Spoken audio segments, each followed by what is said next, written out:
There are stories the Vatican wishes would never resurface.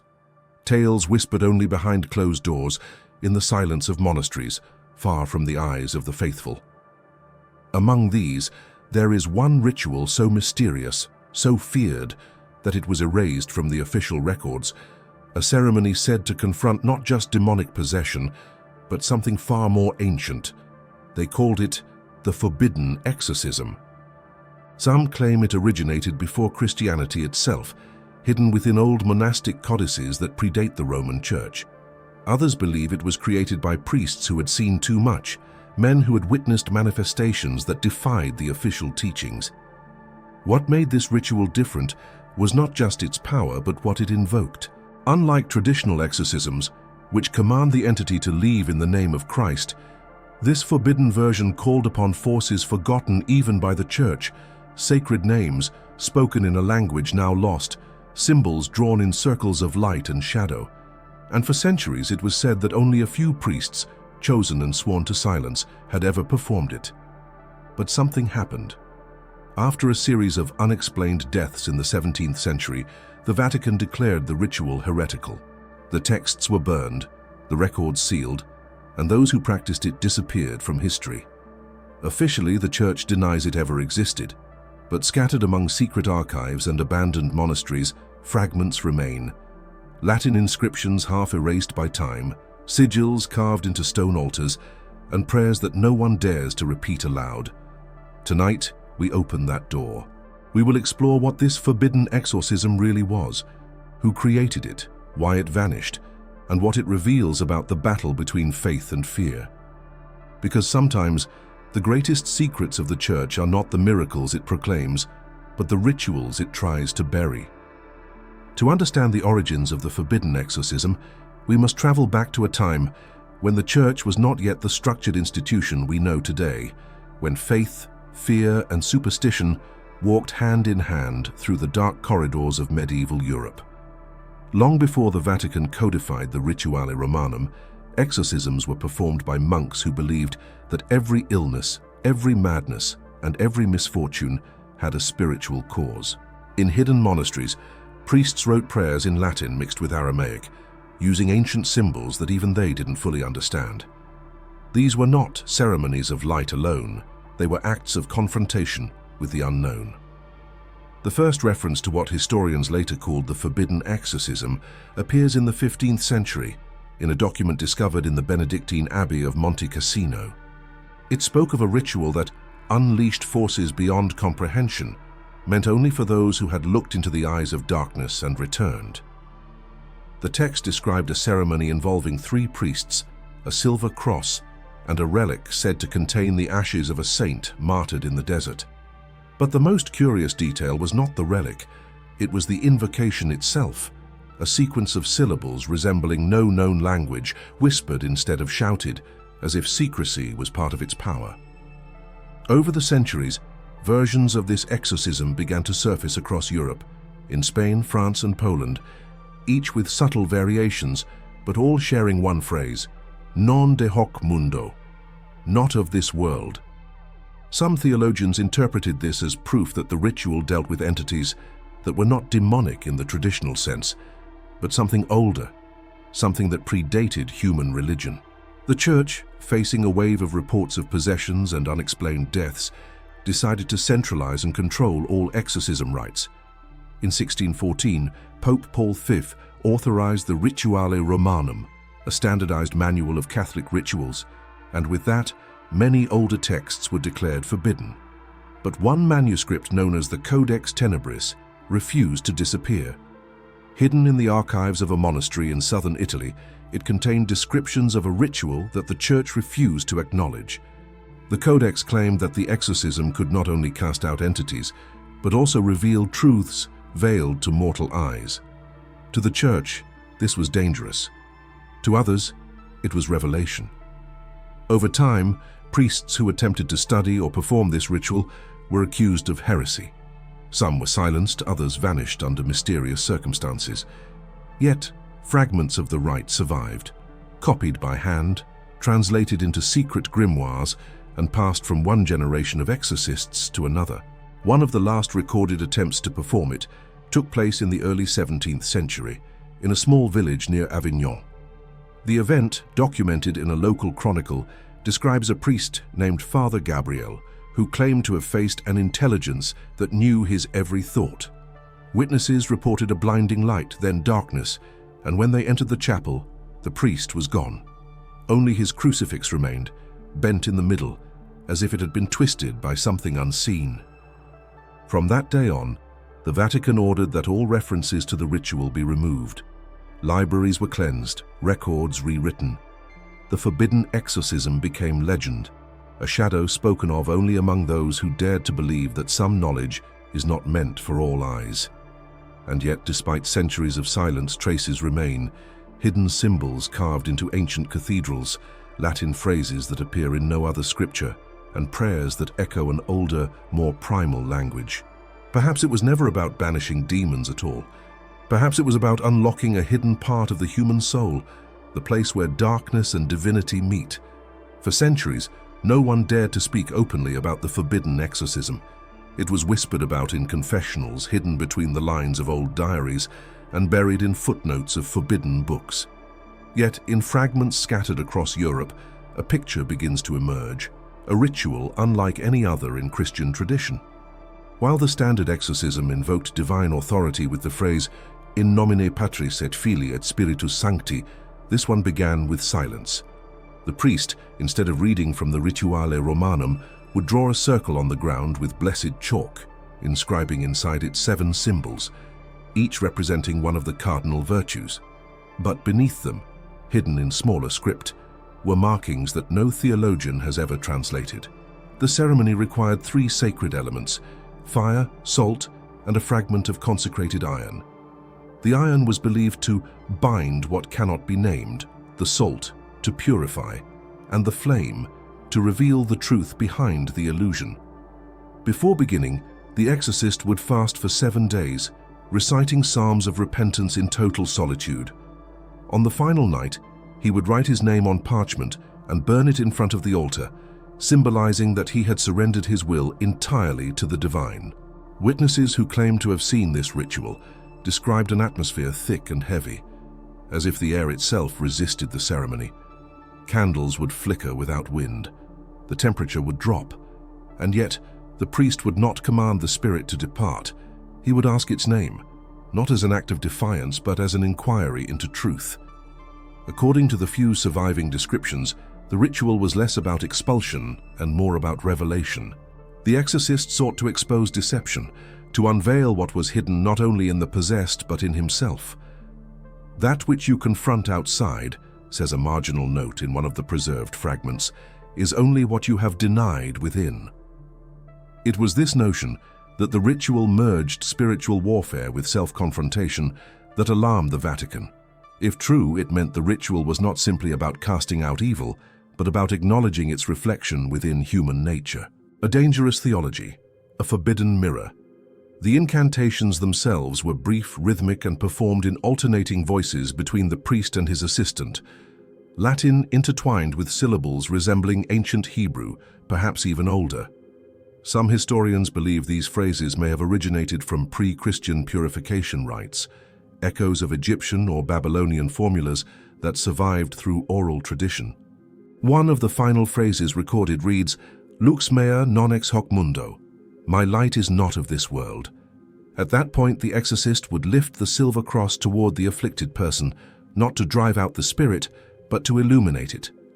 The moment the light touched the eyes of the possessed, a reaction was said to occur, a moment of clarity or absolute silence.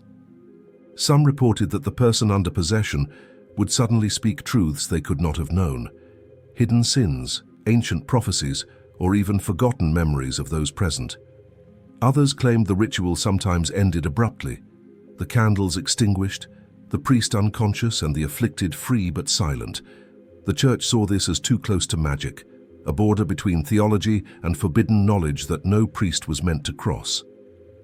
In 1657, a papal decree was issued, prohibiting any invocation or formula not contained within the authorized rites of exorcism. Yet even then, the ritual survived, hidden within secret brotherhoods who believed it was not heresy, but the purest form of truth. Some of those symbols have reappeared in unlikely places, on medieval church walls, etched behind altars, even beneath layers of fresco paint, as if generations of believers refused to let it die. What was it that they feared or protected? Perhaps the answer lies in what the ritual truly represented, the courage to face the darkness without denying it, to look not for deliverance, but for understanding. Because to confront evil, one must first recognize its reflection, not in the possessed but in the mirror of the soul. If there is one thing the Church has never fully controlled, it is the language of symbols. They persist, carved into stone, painted on ceilings, and woven into rituals that defy time.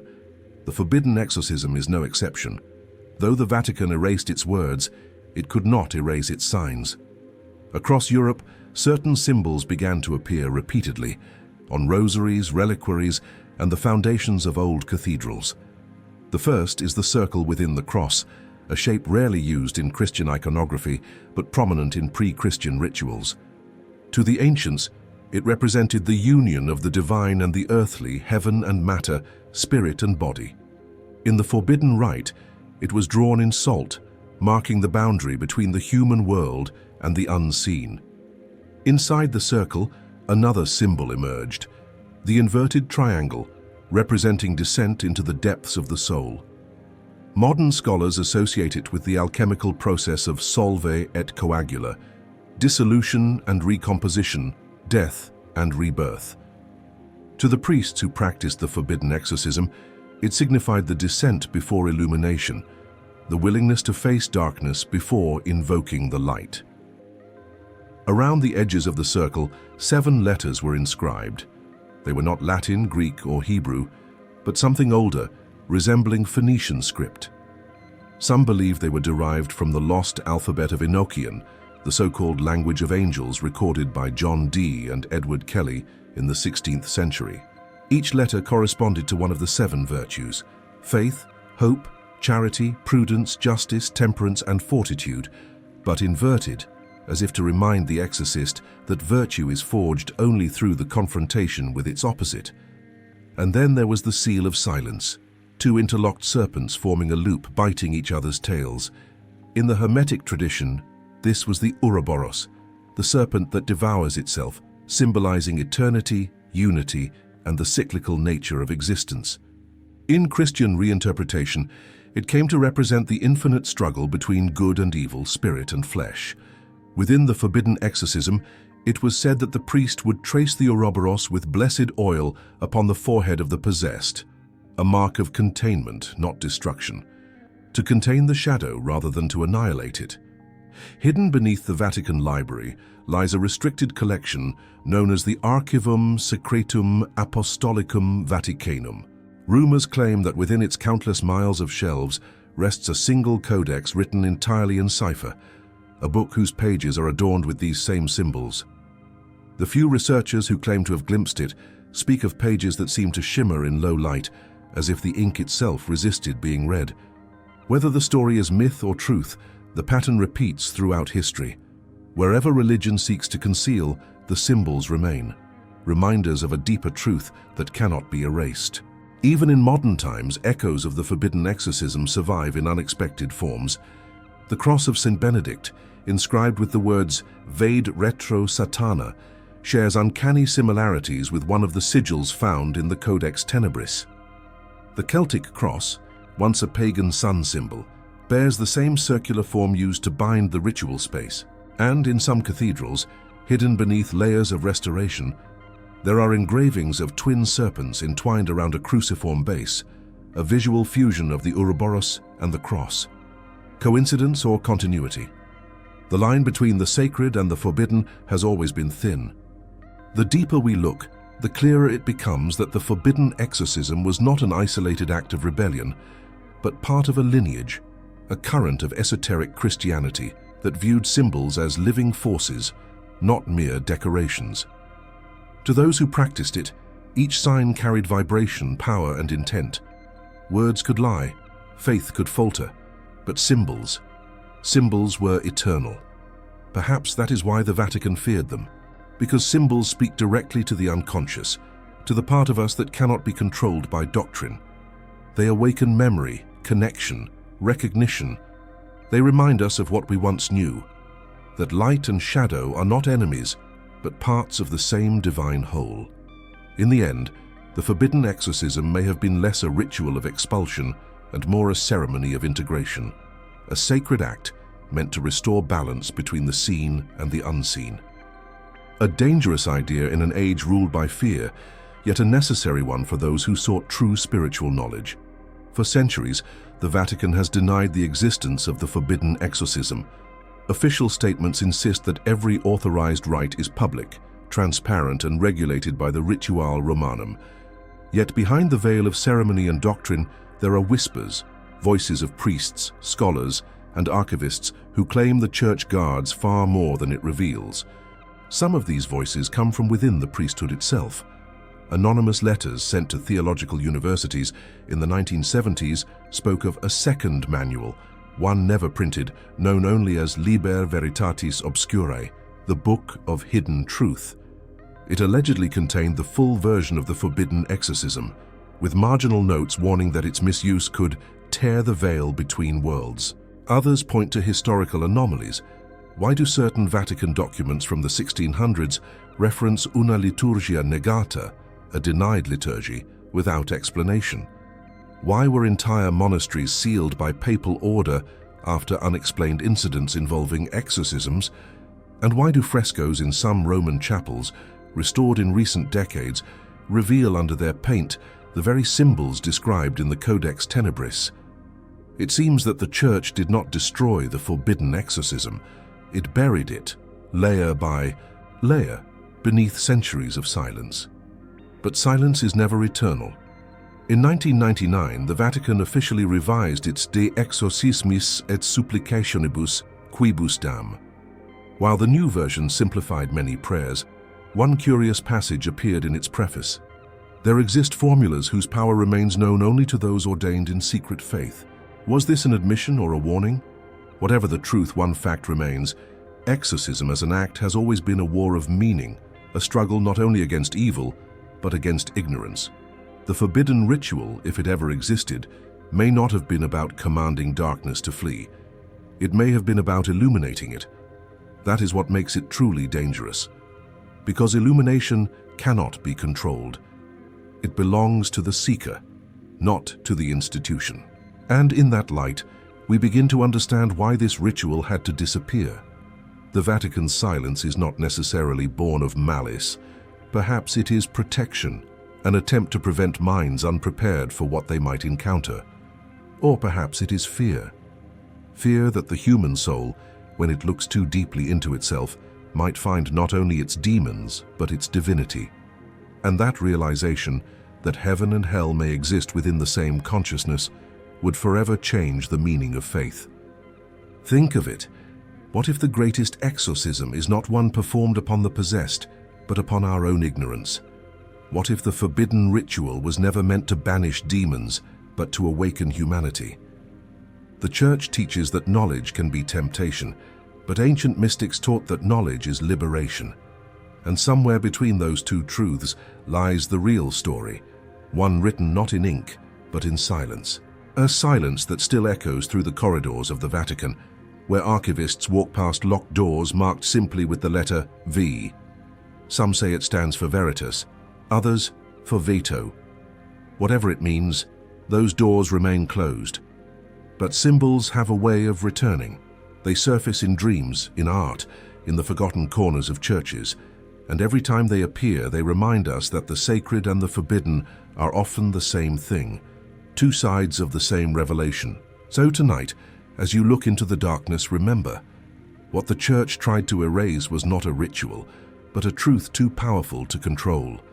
The light that cannot be confined, the knowledge that does not die, the secret that waits, patient, beneath centuries of silence. Because the forbidden exorcism is not just history, it's a message, written in symbols, hidden in stone, waiting for those who still dare to look. In our next investigation, we will uncover another enigma sealed by faith, the lost seal of Solomon, the symbol said to command both angels and demons. and the reason it vanished from Christian iconography for nearly 1,000 years.